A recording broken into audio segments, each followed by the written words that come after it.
Hello students, आज हम लोग साइंस का चैप्टर 6 लाइफ प्रोसेसेस आगे कंटिन्यू करेंगे और आज की क्लास में हम पढ़ेंगे nutrition in plants. Nutrition in plants पढ़ने से पहले हमको दो टर्म समझना पड़ेगा। एक टर्म है ऑस्मोसिस और दूसरा टर्म है ट्रांसपीरेशन। इन दोनों ही टर्म्स को हम लोग 9th क्लास में पढ़े थे। ऑस्मोसिस एक ऐसा प्रोसेस होता है जिस प्रोसेस में एक liquid substance higher concentration to lower concentration flow करता है। ऑस्मोसिस एक ऐसा प्रोसेस होता है जिस प्रोसेस में एक liquid substance higher concentration to lower concentration, higher potential to lower potential flow करता है स्लोली स्लोली ग्रेजुअली।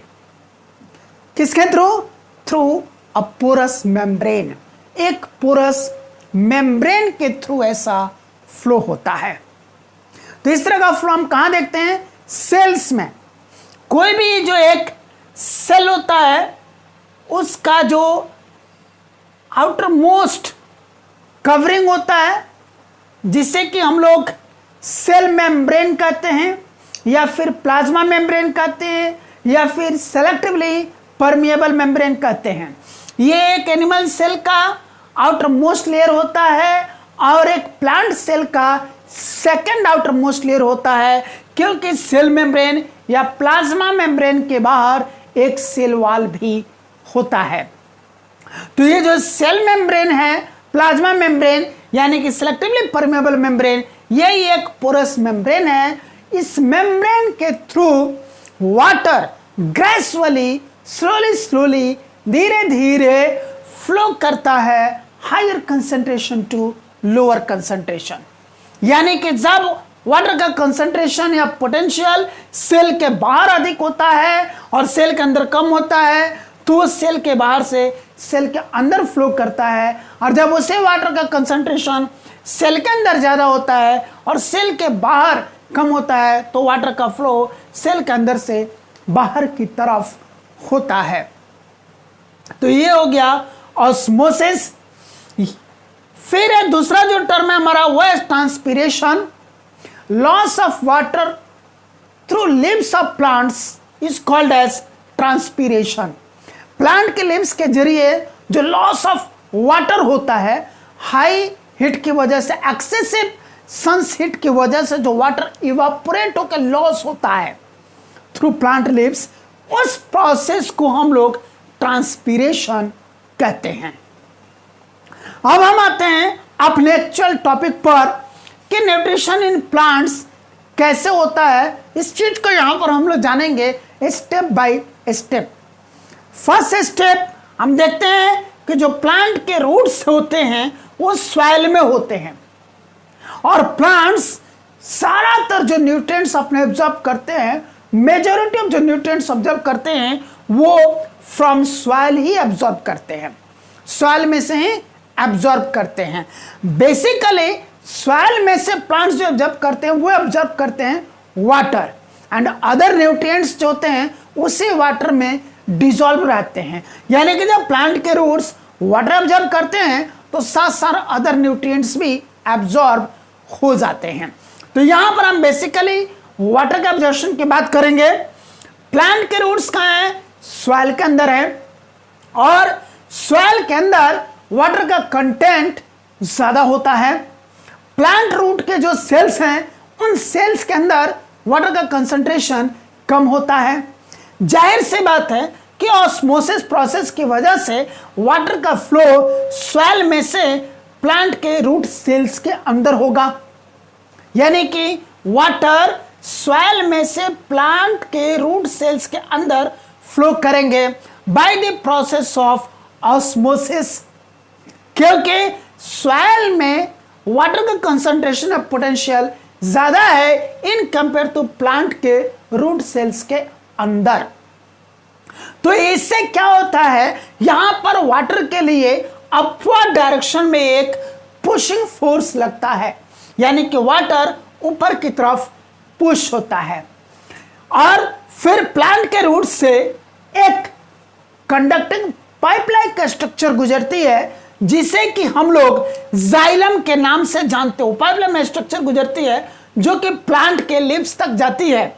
इस पाइपलाइन के स्ट्रक्चर को, इस कंडक्टिंग स्ट्रक्चर को हम कहते हैं जाइलम। तो जैसे जैसे ऑस्मोसिस नीचे होता है और ये ऑस्मोसिस का प्रोसेस कंटिन्यूअसली चलते ही रहता है, जिसकी वजह से जो भी वाटर सेल के अंदर इन होता है वो धीरे धीरे ऊपर की तरफ पुश होता है इस जाइलम में, और जाइलम में वाटर मॉलिक्यूल्स ऊपर चढ़ते चले जाते हैं। फिर क्या होता है कि इधर प्लांट के जो लिप्स हैं, प्लांट के लिप्स में से ट्रांसपीरेशन होता है, यानी कि वाटर लॉस होता है एक्सेसिव हीट के कारण। जैसे हमारे बॉडी में से वाटर का लॉस होता है in the form of sweat, जिसे हम स्वेटिंग कहते हैं। जैसे हमारे वेट क्लोथ्स में से वाटर लॉस होता है by the process of evaporation, और फिर हमारे क्लोथ्स ड्राई हो जाते हैं। ठीक उसी तरह से यहाँ भी एक्सेसिव हीटिंग की वजह से प्लांट के लिप्स में से वाटर लॉस होता है, जिस प्रोसेस को हम लोग ट्रांसपीरेशन कहते हैं। तो उस ट्रांसपीरेशन की वजह से प्लांट के लिप्स में एक फोर्स क्रिएट होता है, एक सक्शन क्रिएट होता है, पुलिंग फोर्स क्रिएट होता है, सक्शन क्रिएट होता है। यानी कि ऊपर से प्लांट के लिप्स में क्या लग रहा है, ट्रांसपीरेशन की वजह से सक्शन क्रिएट हो रहा है, पुशिंग पुलिंग फोर्स लग रहा है। जबकि प्लांट के रूट सेल्स में ऑस्मोसिस की वजह से वाटर मॉलिक्यूल के लिए क्या लग रहा है, पुशिंग फोर्स लग रहा है। तो ये वाला ऑस्मोसिस की वजह से वाटर मॉलिक्यूल्स के लिए क्रिएट पुशिंग फोर्स, और यहाँ पर प्लांट लिप्स में ट्रांसपीरेशन की वजह से क्रिएट हुआ वाटर मॉलिक्यूल्स के लिए सक्शन यानी कि पुलिंग फोर्स। ये दोनों ही फोर्सेस मिल करके वाटर मॉलिक्यूल्स को जाइलम के थ्रू प्लांट के लिप्स तक पहुंचा देते हैं। एक स्टेप ये होता है।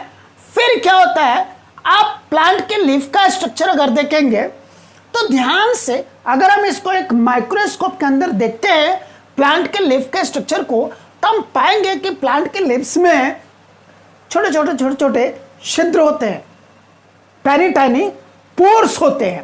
उन टाइनी पोर्स को हम कहते हैं स्टोमाटा। इस तरह के टाइनी पोर्स होते हैं, उन्हें हम कहते हैं स्टोमाटा। अब ये जो जाइलम है वो इसी स्टोमाटा में आकर के कनेक्ट होता है ना, स्टोमाटा में आकर के इस तरीके से कनेक्ट होता है। अब वाटर के मॉलिक्यूल्स स्टोमाटा में फिल होने लगते हैं, भरने लगते हैं। जब स्टोमाटा के इन दोनों ही पार्ट्स में वाटर के मॉलिक्यूल्स फिल होने लगते हैं तो ये फूलने लगते हैं, यानी कि फैलने लगते हैं, ये एक्सपेंड करने लगते हैं। यानी कि पहले जो ये जो स्टोमाटा था, एक इधर से उसका एक हिस्सा है, दूसरा हिस्सा ये है, ये दोनों हिस्से पहले बिल्कुल यूं थे। अब इस वाले हिस्से में भी जाइलम के थ्रू वाटर मॉलिक्यूल्स आ रहे हैं, इस वाले हिस्से में भी जाइलम के थ्रू वाटर मॉलिक्यूल्स आ रहे हैं, इस वाले हिस्से में भी और इस वाले हिस्से में भी। अब जब इनमें वाटर मॉलिक्यूल्स फिल होते हैं तो ये दोनों हिस्से एक्सपैंड होने लगते हैं, फूलने लगते हैं बैलून की तरह। जैसा हम बैलून में हवा भरते हैं तो बैलून एक्सपैंड करता है, तो किसी तरह से ये पार्ट स्टोमाटा का और स्टोमाटा का ये पार्ट, ये दोनों पार्ट बैलून की तरह एक्सपैंड करने लगते हैं। या यूं कहें, कोई एक प्लास्टिक की पाइप है, वो पाइप ऐसी मुरझाई सी रहती है, जब उस पाइप में से वाटर फ्लो होने लगता है तो पाइप एक्सपैंड होने लगती है, फैलने लगती है, फूलने लगती है। उसी तरह से ये दोनों ही पार्ट फैलने और फूलने लगते हैं। जैसे जैसे वाटर मॉलिक्यूल्स बढ़ते जाते हैं वैसे वैसे ये ऐसे फैलते चले जाते हैं, और इन दोनों ही पार्ट्स के बीच में, आप ये जो दोनों पार्ट्स देख रहे हैं, इन दोनों ही पार्ट्स के बीच में गैप बढ़ता चला जा रहा है। आप मेरे हाथ को ध्यान से देखेंगे, ये गैप बढ़ता चला जा रहा है, ये फूलते चले जा रहे हैं, और उन दोनों के बीच में ये गैप बढ़ता चला जा रहा है। यानी कि हमको जब ये कंप्लीटली फिल हो जाते हैं तो इस टाइप का शेप देखने के लिए मिलता है। अब आप सोच रहे होंगे कि इन दोनों पार्ट्स में जो वाटर फिल हो रहा था उन पार्ट्स को हम कहते क्या हैं? इन पार्ट्स को हम कहते हैं गार्ड सेल्स। क्या कहते हैं? Guard cells. तो ये हो गए गार्ड सेल्स, और इन गार्ड सेल्स के फैलने की वजह से उनके बीच में ये जो पोर क्रिएट हो रहा है, इसी पोर को हम लोग कहते हैं एस्टोमेटल पोर। यानी कि जाइलम जो आकर के कनेक्ट हुए थे इन गार्ड सेल्स में क्रिएट हुए थे, सॉरी इन गार्ड सेल्स में आकर के कनेक्ट हुए थे। तो एस्टोमाटा के इन दो सेल्स को गार्ड सेल्स कहते हैं, और इन दो गार्ड सेल्स के बीच में ये एस्टोमेटल पोर बनता है। तो जब इन गार्ड सेल्स में वाटर फिल होते जाते हैं, धीरे धीरे एक्सपेंड होते चले जाते हैं, और फाइनली जब टोटली फिल हो जाते हैं वो इस तरह के शेप एक्वायर कर लेते हैं। यानी कि दोनों गार्ड सेल्स हो गए और उनके बीच में एस्टोमेटल पोर तैयार हो गया। अब यहां पर लिटिल एयर होता है। जैसे जैसे ये गार्ड सेल्स एक्सपेंड होते हैं और उनके बीच में ये एस्टोमेटल पोर बढ़ता चला जाता है, उसमें और more air more air more air more air more air fill होता चला जाता है। यानी कि एटमॉस्फेरिक एयर इस पार्ट के अंदर कंप्लीटली आकर के फिल हो जाता है, जबकि इन गार्ड सेल्स के अंदर वाटर फिल होता है। नेक्स्ट, इसके बाद क्या होता है? जब सनलाइट अवेलेबल होती है तब की प्रक्रिया बताएंगे आपको क्या होता है। यहां तक आपको समझ में आ गया कि वाटर कैसे एब्जॉर्ब हुआ और प्लांट लीव्स के गार्ड सेल्स के अंदर वाटर जाकर के वाटर मॉलिक्यूल्स फिल हुए, और गार्ड सेल्स के बीच में जो एस्टोमेटल पोर इंक्रीज हुआ उसमें एयर, एटमॉस्फेरिक एयर आकर के फिल हो गया। अब देखेंगे हम लोग माइक्रोस्कोप की मदद से, तो इन गार्ड सेल्स के ऊपर बहुत सारे ग्रीन स्पॉट्स नजर आएंगे। ये जो ग्रीन स्पॉट्स हमको नजर आते हैं ये हैं दरअसल क्लोरोप्लास्ट्स, और ये जो क्लोरोप्लास्ट होते हैं इनके अंदर ग्रीन कलर का पिगमेंट भरा होता है, एक केमिकल सब्सटेंस भरा होता है ग्रीन कलर का, ग्रीन कलर के पिगमेंट भरा होता है जिसे हम लोग कहते हैं क्लोरोफिल। चूंकि ये क्लोरोफिल का कलर ग्रीन होता है इसीलिए क्लोरोप्लास्ट का कलर ग्रीन होता है। चूंकि क्लोरोप्लास्ट का कलर ग्रीन होता है और क्लोरोप्लास्ट गार्ड सेल्स पर भरे पड़े हैं, इसलिए इन गार्ड सेल्स का कलर ग्रीन होता है। गार्ड सेल्स ने ही मिलकर के स्टोमाटा बनाया, तो स्टोमाटा का कलर ग्रीन हो गया, और स्टोमाटा स्टोमाटा स्टोमाटा स्टोमाटा मिलकर के प्लांट लीफ बनाया, इसलिए प्लांट लीफ का कलर ग्रीन हो गया। इस तरह से ये प्लांट्स ग्रीन कलर के हो जाते हैं। तो जब सनलाइट अवेलेबल होती है, इस क्लोरोफिल का काम है उसी सनलाइट को एब्जॉर्ब करना। ये क्लोरोफिल उस सनलाइट को एब्जॉर्ब कर लेती है और उसको फिर उस सोलर एनर्जी को ये केमिकल एनर्जी में चेंज कर देते हैं। ये जो ग्रीन कलर का पिगमेंट है क्लोरोफिल, ये क्लोरोफिल सनलाइट को एब्जॉर्ब करके उससे, यानी कि सनलाइट में कौन सी एनर्जी है? सोलर एनर्जी है। तो ये क्लोरोफिल उस सोलर एनर्जी को केमिकल एनर्जी में चेंज कर देते हैं। किस में चेंज कर देते हैं? क्लोरोफिल सोलर एनर्जी को केमिकल एनर्जी में चेंज कर देते हैं। अब ये वाला जो केमिकल एनर्जी यहां पर आया, ये केमिकल एनर्जी क्या करता है? गार्ड सेल्स के अंदर जो वाटर अवेलेबल है, गार्ड सेल्स के अंदर क्या अवेलेबल है? वाटर। उस वाटर के बीच में और यहां पर स्टोमेटल पोर के अंदर क्या भरी है? Atmospheric air. एटमॉस्फेरिक एयर में क्या है? 78% नाइट्रोजन है, 21% ऑक्सीजन है, 0.03% कार्बन डाइऑक्साइड है एंड 0.97% अदर गैसेस हैं। तो ये जो 0.03% कार्बन डाइऑक्साइड गैस है, उस कार्बन डाइऑक्साइड गैस और जो वाटर गार्ड सेल्स में मौजूद है उस वाटर मॉलिक्यूल में और एटमॉस्फेरिक एयर में जो कार्बन डाइऑक्साइड प्रेजेंट है 0.03%, इन दोनों के बीच में ये केमिकल एनर्जी क्या कहलाता है कि केमिकल रिएक्शन करवा देता है। एक बार फिर से आप मेरी बात को ध्यान से सुने कि यहां पर प्लांट लीव्स के स्टोमाटा के गार्ड सेल्स में वाटर फिलअप हुआ है, वाटर मॉलिक्यूल्स अब अवेलेबल हैं, और स्टोमेटल पोर के अंदर एटमॉस्फेरिक एयर है, जिस एटमॉस्फेरिक एयर में 78% nitrogen, 21% oxygen, 0.03% carbon dioxide and 0.97% other gases हैं। फिर गार्ड सेल्स में क्लोरोप्लास्ट है, क्लोरोप्लास्ट के अंदर ग्रीन कलर का पिगमेंट क्लोरोफिल है। क्लोरोफिल जब सनलाइट अवेलेबल होता है उस सनलाइट को ऑब्जर्व करता है, और सनलाइट में कौन सी एनर्जी है? Solar energy. क्लोरोफिल उस सोलर एनर्जी को केमिकल एनर्जी में चेंज कर देता है। ये केमिकल एनर्जी क्या करता है? गार्ड सेल्स में जो वाटर मॉलिक्यूल्स अवेलेबल हैं उनमें और स्टोमेटल पोर के अंदर जो एटमॉस्फेरिक एयर प्रेजेंट है उस एटमॉस्फेरिक एयर में जो 0.03% कार्बन डाइऑक्साइड अवेलेबल है, उस कार्बन डाइऑक्साइड और उस वाटर के बीच में एक केमिकल रिएक्शन करवाता है। उस केमिकल रिएक्शन के दौरान थ्री प्रोडक्ट्स हमको मिलते हैं। पहला प्रोडक्ट है C6H12O6 जिसे हम ग्लूकोज कहते हैं। दूसरा प्रोडक्ट बनता है वो है ऑक्सीजन, और तीसरा प्रोडक्ट वो है वाटर। कंप्लीट केमिकल रिएक्शन अगर हम देखें तो ये है 6CO2 plus 12H2O in the presence of sunlight and chlorophyll gives rise C6H12O6 plus 6O2 plus 6H2O। यहाँ पर कार्बन डाइऑक्साइड गैस जो यहाँ पर आई है वो जाहिर से बात है गैसेस स्टेट में ही होगी। वाटर मॉलिक्यूल जो गार्ड सेल्स में आया है वो तो लिक्विड स्टेट में ही होंगे, और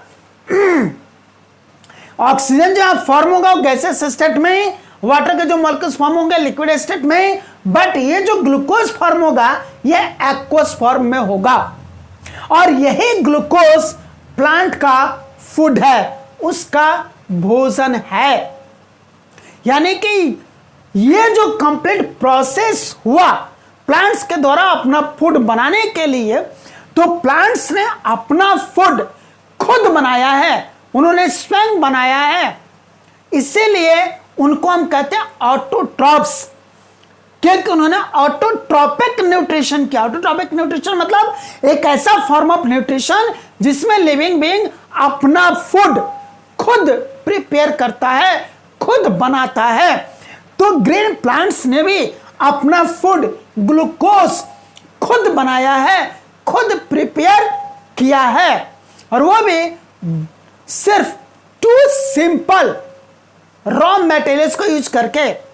2 सिंपल रॉ मटेरियल्स को यूज करके। वो सिंपल रॉ मटेरियल्स क्या है? Carbon dioxide gas and water. जिस प्रोसेस के जरिए ये फूड मेकिंग हुआ उस प्रोसेस को हम कहते हैं फोटोसिंथेसिस। फोटो का अर्थ होता है लाइट और सिंथेसिस का अर्थ होता है मैन्युफैक्चर या मेकिंग या फिर प्रिपेयरिंग। मैन्युफैक्चरिंग या मेकिंग या प्रिपेयरिंग। सिंथेसिस का अर्थ हो गया और फोटो का अर्थ हो गया लाइट। यानी कि जहां पर फूड का प्रोडक्शन, फूड की मैन्युफैक्चरिंग, फूड का preparation with the help of light हो, फोटो हो, वो प्रोसेस है फोटोसिंथेसिस। और यहां पर वही तो हो रहा है, सनलाइट और क्लोरोफिल के प्रेजेंस में तो हो रहा है। क्लोरोफिल ने ही तो सनलाइट को ऑब्जर्व करके उसे केमिकल एनर्जी में चेंज किया, और उस केमिकल एनर्जी ने इन दोनों रिएक्टेंट्स को आपस में रिएक्ट करवाकर ये 3 प्रोडक्ट्स बनाए, जिसमें से प्लांट के लिए फूड क्या है? ग्लूकोज है। तो इस तरीके से न्यूट्रिशन इन प्लांट्स होता है। मेरे ख्याल से आपको ये बात खूब अच्छी तरह से समझ में आ गई होगी। अगर नहीं समझ में आई हो तो आप मुझे बताएं, मैं फिर से ट्राई करूंगा इससे भी ज्यादा सिंपलेस्ट वे में, या फिर और मोर डिटेल में आपको समझाने के लिए और सिंपल लैंग्वेज में।